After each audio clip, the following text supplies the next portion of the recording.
Olá pessoal, sou o professor Sebas Jati, da disciplina de Teoria de Análise Clínica 1.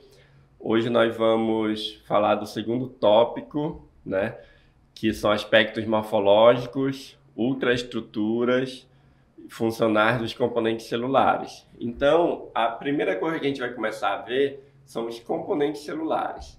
Tá? Os três principais componentes celulares são a membrana, o citoplasma e o núcleo. Só que essas três partes da célula, né, esses três componentes, eles são subdivididos em várias características, tá? O que a gente vai aprender hoje é como que eles são subdivididos, de que eles são formados e como que eles funcionam, tá? É basicamente isso que a gente vai ver hoje. A primeira estrutura, como a gente falou, é a membrana plasmática. A membrana plasmática, ela é um envoltório fino, poroso e microscópico. Para você ter uma ideia, mesmo em células grandes, como a gema de um ovo, você não consegue ver a membrana plasmática. Aí você imagina em uma célula microscópica o quão delicado essa estrutura é, tá? Então ela tem poros, né, que são furos, são orifícios bem pequenos, que ajudam a entrada e saída de substâncias, tá? É super fina, como eu falei, na gema do ovo, só de você quebrar o ovo às vezes você já danifica, né, a gema. Então você arrebenta a membrana num choque. A membrana é tão fina que a variação de temperatura pode fazer ela se quebrar, né? E ela é uma estrutura que não é sólida, ela é uma estrutura gelatinosa, vamos chamar assim, tá? Então a membrana plasmática, ela reveste as células de todos os seres vivos, sejam procariontes, sejam eucariontes. Só lembrando, procariontes a gente tem como exemplo aí as bactérias, e os eucariontes são os outros seres vivos, que são formados por células, os animais, os vegetais, os fungos e os protozoários. Lembrando que existe um outro grupo de seres vivos, que são os vírus, e os vírus não possuem célula alguma, certo? Então a membrana plasmática é esse envoltório externo da célula, mas algumas células, além da membrana plasmática, elas vão ter uma outra estrutura, que é a parede celular. A parede celular também é um envoltório, só que ele é um envoltório mais rígido, mais duro, mais grosso, tá? E o que a gente vai começar a ver hoje é a estrutura da membrana celular, como é que ela é. Então a membrana plasmática, uma das principais características dela é a questão da semipermeabilidade. O que significa isso? Algumas substâncias passam com maior facilidade pela membrana e outras substâncias têm mais dificuldade para passar pela membrana. Isso por quê? Por conta da composição da membrana. Que a gente já vai ver qual composição é essa. Mas a membrana, de uma certa forma, ela seleciona o que vai entrar e o que vai sair da célula, tá? Então, por isso a gente diz que ela é semipermeável. Nem tudo vai passar por ela, tá? E esse processo de passagem de substâncias de um lado para o outro da célula, né, de fora para dentro ou de dentro para fora, é o que a gente chama de transporte, que a gente vai aprender sobre eles também um pouquinho hoje. Então aqui nessa figura a gente tem a estrutura da membrana. A membrana plasmática, ela é lipoproteica, ou seja, formada de lipídios e proteínas, tá? Os lipídios são gorduras em forma líquida, o famoso óleo. Aquele óleo de cozinha ou qualquer óleo que você utiliza é gordura, né, de forma líquida. Esses óleos, a maioria deles são gordura vegetal, mas existe gordura animal também que pode ser derretida, né, e transformada em óleo. Geralmente a gordura animal ela é mais saturada, ela é mais rígida, mais pastosa, tá? Mas quando você esquenta ela, ela também vira um líquido, né, como o óleo. Então, os lipídios é gordura líquida, ou seja, óleo. Só lembrando, né, a gente sempre faz essa associação com aquela cirurgia que o pessoal faz chamada lipoaspiração, que é a retirada de gordura em forma líquida do corpo de uma pessoa. E aí fica mais fácil a gente lembrar que lipídios são gorduras, tá certo? E aí a gente tem os glicolipídios, o colesterol e os fosfolipídios, tá certo? Os três fazem parte da membrana. O mais comum na membrana são os fosfolipídios, que são lipídios que têm fósforo, tá? O colesterol é o que a gente chama de gordura, que ele pode ter duas funções, uma função boa e uma função ruim, que a gente chama de colesterol bom e de colesterol ruim. O colesterol bom é aquele que vai formar a membrana plasmática, mas quando ele está em excesso, ele pode se acumular e começar a causar entupimentos na veia dos seres vivos, né? Então ele começa a ser um colesterol mau. Então, dependendo da quantidade, a gente vai ter uma função para ele. O ideal é ter uma quantidade pequena de colesterol. E os glicolipídios, que já estão sempre na parte externa da membrana, eles têm uma função super importante na membrana, que é identificar qual a molécula que está ali fora da célula, para ver se a célula está precisando ou não daquela molécula, para a membrana dar um jeito de colocar ela para dentro, caso ela esteja precisando. É dessa forma que as células acabam se contaminando, por exemplo. Tá? Vamos usar uma analogia aqui. Imagina que uma bactéria entrou no seu corpo e a bactéria ela tem uma parede celular formada de proteína. Quando a bactéria chega na célula, o glicolipídio ele identifica aquilo não como uma bactéria, mas como uma proteína. Então, se a célula está precisando de proteína, ela vai dar um jeito de colocar aquela bactéria para dentro dela. E aí, quando a bactéria entra na célula, ela acaba contaminando a célula. Ou seja, é uma forma que eles usam de enganar a célula para ficar mais fácil de contaminar ela. Tá? Mas quem faz isso, né, quem dá essa ordem do que tem lá fora e se está precisando ou não, são justamente os glicolipídios, que é um tipo de gordura. Além dos lipídios, né, as células também possuem proteínas. Tem proteína que fica na parte externa da membrana, tem proteína que fica na parte interna da membrana, tem proteína que atravessa a membrana totalmente, tá? E essas proteínas, elas têm uma função muito importante, que é dar uma sustentação maior para a célula, porque a proteína é uma parte mais sólida. A gente acabou de ver que os lipídios são gordura líquida, então é mais frágil. A proteína é a parte mais sólida da membrana, tá certo? E, além do mais, tanto os lipídios como as proteínas estão ligadas a essa questão de transporte que ocorre pela membrana. Algumas substâncias passam mais fácil pelos lipídios, outras substâncias passam mais fácil pela proteína. Vai depender aí da afinidade química que essas substâncias têm, certo? Então, aqui, a gente viu que uma das principais funções da membrana é fazer o transporte de substâncias de fora da célula para dentro da célula ou de dentro da célula para fora da célula, tá? E esse transporte ele pode ser de duas formas. A gente vai ver aqui nesse slide primeiro o transporte passivo. O transporte passivo ele recebe esse nome porque ele é um transporte que ocorre sem a célula gastar energia. Ou seja, a célula simplesmente atravessa de onde tem uma quantidade maior daquela substância, de onde ela está mais concentrada, para onde ela está menos concentrada. Então, quando você come, por exemplo, alguma coisa muito doce, parece que a garganta seca, que você imediatamente está precisando de água e tal. Por que isso ocorre?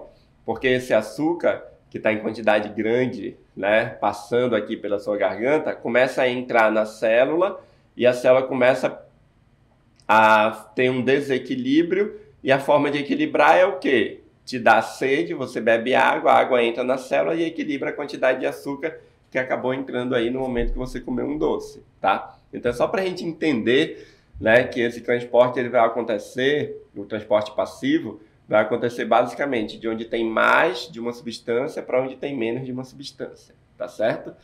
Esse transporte ele é dividido em dois tipos, né? A gente chama de difusão simples, que é a passagem direta pela membrana, ou seja, ela atravessa na parte líquida da membrana, e aí, como eu falei antes, vai depender da afinidade química. Se é uma substância solúvel em óleo, ela vai atravessar direto a camada de lipídios. Agora, se é uma substância que não é solúvel em óleo, ela vai precisar de uma ajudinha. Ou seja, ela vai atravessar pela proteína. E aí a gente chama de difusão facilitada.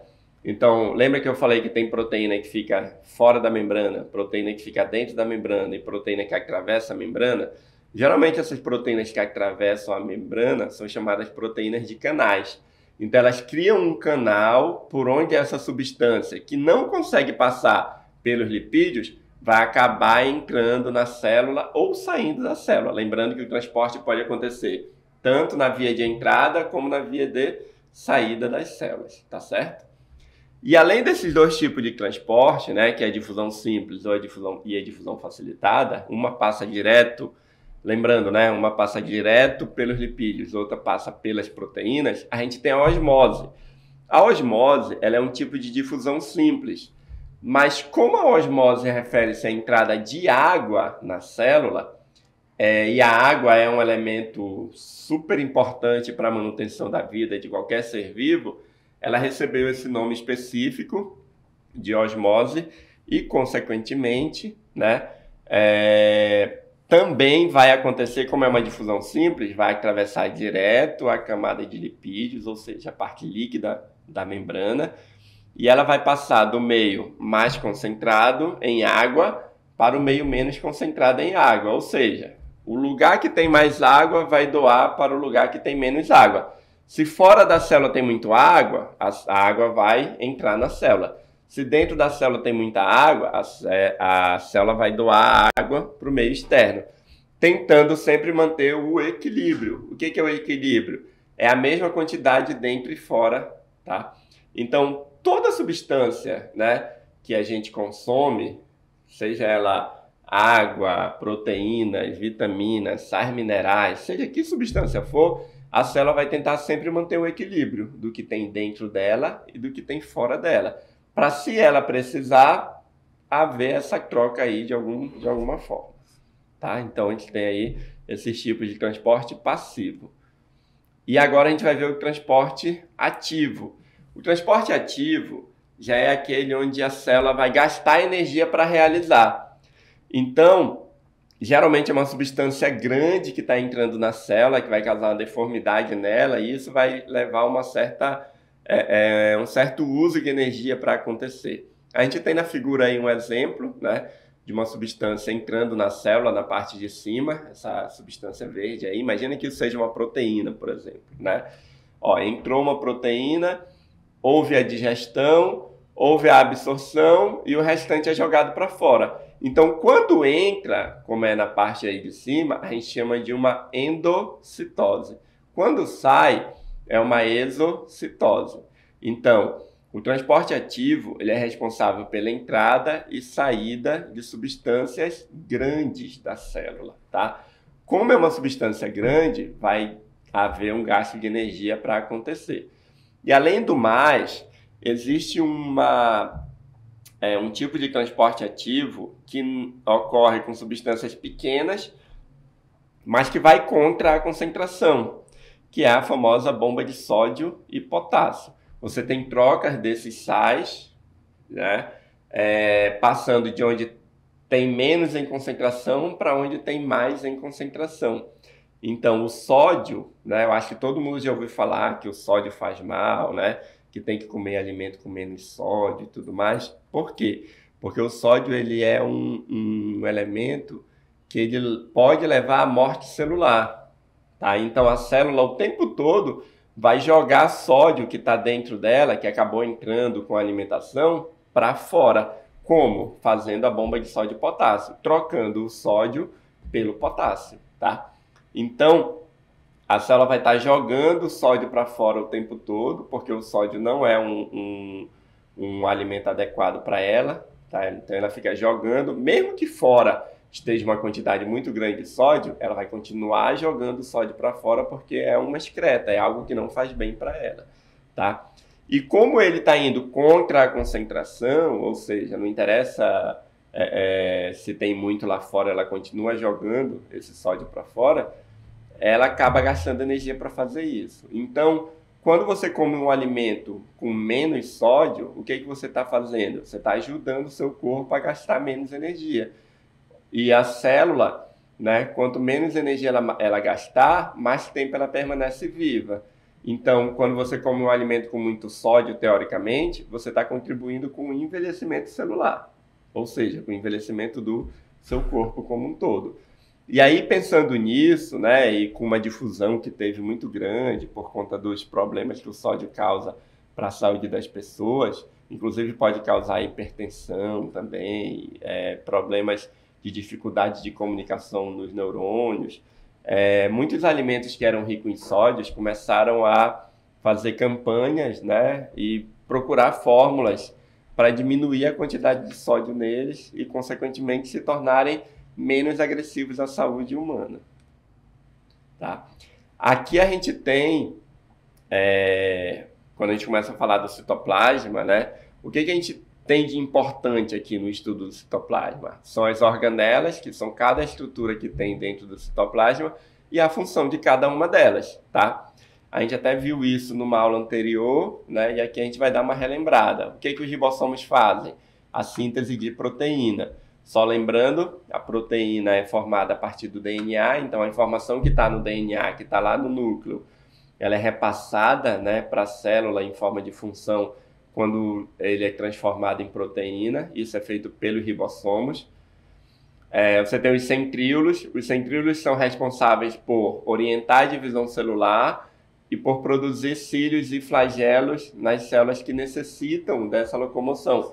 Por exemplo, na espécie humana, a gente tem um espermatozoide, que é uma célula primordial para a reprodução humana, né, formada no corpo masculino, que tem que ter um flagelo para poder nadar no sêmen, para poder encontrar o óvulo, para poder acontecer a reprodução.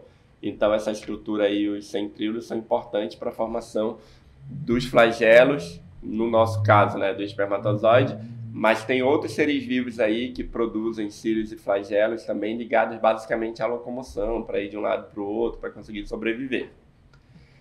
Outras estruturas do citoplasma é o retículo endoplasmático rugoso, que está ligado à síntese de proteína. Por quê? Que também está ligado à síntese de proteínas? Porque na superfície do retículo endoplasmático rugoso, você tem os ribossomos, que tem essa função de síntese proteica, então acaba se repetindo aí. O retículo endoplasmático liso está ligado à síntese de lipídios, né? E a gente viu que os lipídios são importantes para a formação da própria célula como um todo, né? Para a manutenção da membrana plasmática, porque a membrana plasmática é lipoproteica, além da proteína, que também é formada, né, no retículo endoplasmático rugoso. O complexo de Golgi, a gente já viu que ele é importante tanto para armazenar substâncias como para secretar, só que a secreção é a função mais importante daí do retículo do complexo de Golgi. Voltando. O complexo de Golgi é importante para a secreção de substâncias, além do armazenamento delas, tá? Mas a função mais importante deles é a secreção. É enviar uma substância que está dentro da célula, não serve mais para a célula, então ele recolhe, guarda num saquinho, como se fosse um saquinho de lixo. Quando enche, ele joga para fora, para aquilo não atrapalhar a vida celular. Você tem um vacúolo contrátil, que ele controla a entrada e saída de líquidos, especialmente em seres vivos aquáticos. Então, a gente já viu na osmose que a água fica entrando na célula se ela está em quantidade grande. Então, esses seres vivos, eles têm uma estrutura que é como se fosse uma bomba d'água jogando a água que está em excesso dentro do corpo deles para fora, tá? O lisossomo é importante para fazer a digestão intracelular. E as mitocôndrias são responsáveis para a respiração celular. Se a célula não respirar, ela não obtém energia. Se ela não obtém energia, ela acaba morrendo. Além daqui, a gente tem, né, a gente já viu membrana, a gente já viu citoplasma, e agora nós vamos ver o núcleo, tá? Aqui tem um esqueminha que mostra pra gente como é o núcleo. Então, o núcleo ele tem uma membrana que é chamada de carioteca. Essa carioteca ela é cheia de buracos, né? Cheia de poros, que a gente chama de poro nuclear. Por quê? Porque todo o alimento da célula está no citoplasma. Então, ela se comunica com o citoplasma através desses poros, através tanto de absorção de alimento, como da saída das informações que estão no DNA. A gente falou na aula anterior que o DNA está dentro do núcleo, tá? E esse núcleo que tem o DNA é a informação que está ligada à vida. Então ele precisa ser transformado em proteína para poder a célula identificar qual é a função dela. Quando você fala nas células do corpo humano, por exemplo, a gente tem vários tipos de célula, cada célula vai ter uma função, tá? Tem célula que é para proteção do nosso corpo, tem célula que é para manutenção do nosso corpo, tem célula que está ligada ao transporte de substâncias dentro do nosso corpo. Então, cada célula vai ter um papel. Esse papel específico de cada célula é determinado no DNA que está lá dentro do núcleo. Então, nesse esquema aí, você vê lá dentro do núcleo o DNA, aquela molécula em espiral. Esse DNA, ele forma o RNA mensageiro, que vai levar a informação que está do núcleo até os ribossomos. E no ribossomo, você tem a produção dos aminoácidos que vão se juntando, se conectando e formando a famosa proteína. Aí essa proteína, né, que é sintetizada, é levada pelo RNA transportador para toda a célula, para a célula identificar qual é a função dela e, consequentemente, fazer seu papel aí de manutenção da própria célula como um todo, tá? Então, como a gente falou já, o núcleo, ele é a parte ligada ao comando da célula, tá? E esse comando, ele vem justamente do DNA que está dentro do núcleo.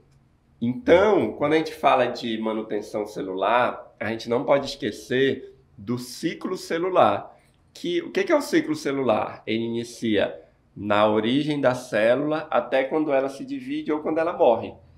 Não é ideal para a célula morrer, é ideal para a célula se dividir, porque quando ela se divide, ela forma duas novas células iguais a ela, tá? Então ela perpetua a espécie, né? Ela se mantém ali, o seu DNA é passado para frente, tá? Então o ciclo celular, ele é dividido basicamente em duas etapas, a intérfase e a divisão celular. A intérfase é o período de vida da célula, né? A célula nasce, cresce, desenvolve até se reproduzir. No caso da célula, quando ela se reproduz, ela forma duas novas células. Então, começa o ciclo celular de novo, tá?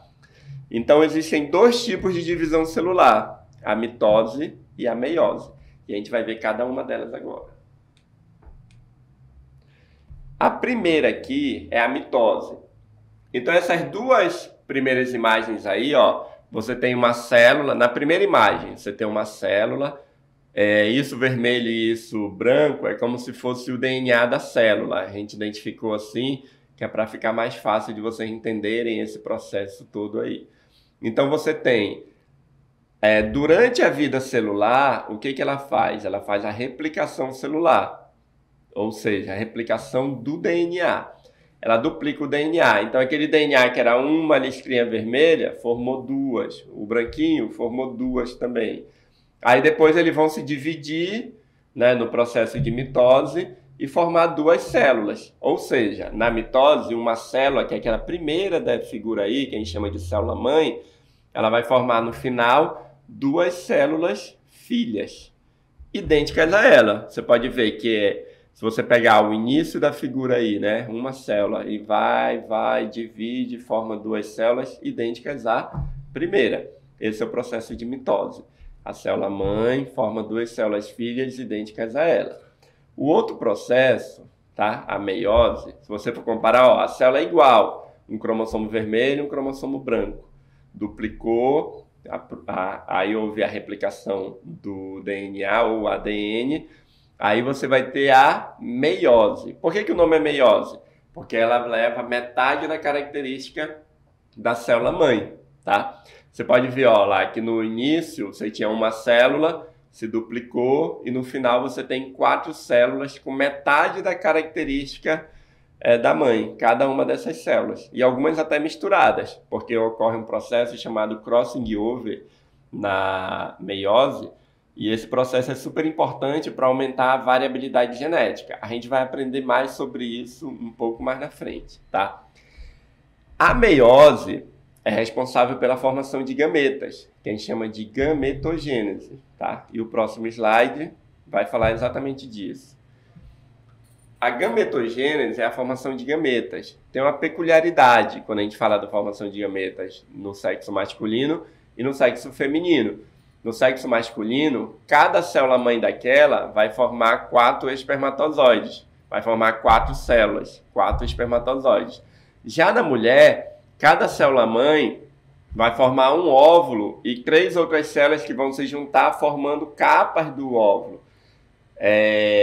Essas capas do óvulo é que protegem para que haja a entrada apenas de um espermatozoide no óvulo e garanta a reprodução. Então, na reprodução, né, a gente vai ter a formação de uma criança a partir da união de um espermatozoide com um óvulo feminino. Então, o espermatozoide se junta com o óvulo e vai formar uma criança, tá? E aí, para a formação dessa criança, o que é que vai acontecer? Vários processos de divisão celular, porque você tem aí uma célula que foi formada com metade do DNA do pai, metade do DNA da mãe, e a partir daí essa célula vai se multiplicar várias e várias vezes. Essa multiplicação celular é o processo de mitose, que a gente falou ainda há pouco, onde uma célula-mãe vai formando cópias delas, né, até formar as células filhas, vai formando clones. E dessa forma, o ser vivo vai crescer, vai se desenvolver, vai ficar adulto, vai ficar pronto para reproduzir, né? Então, e completa aí o ciclo da vida. Tá certo? Então, isso era o que a gente tinha para hoje. Tchau e até a próxima aula.